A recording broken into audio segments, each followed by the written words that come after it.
хочу с вами поделиться очень вкусным завтраком. Из теста фила.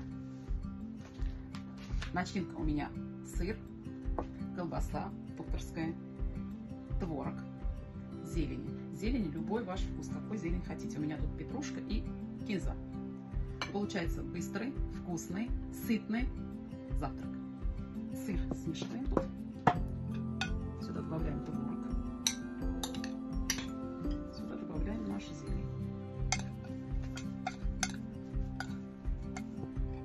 Такая начинка получаем.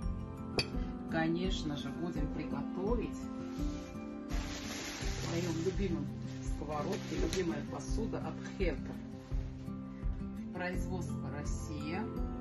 Друзья, листья от теста фила, они квадратные. Разрезаем полосками. 2 полоски положим друг на дружку и даем форму.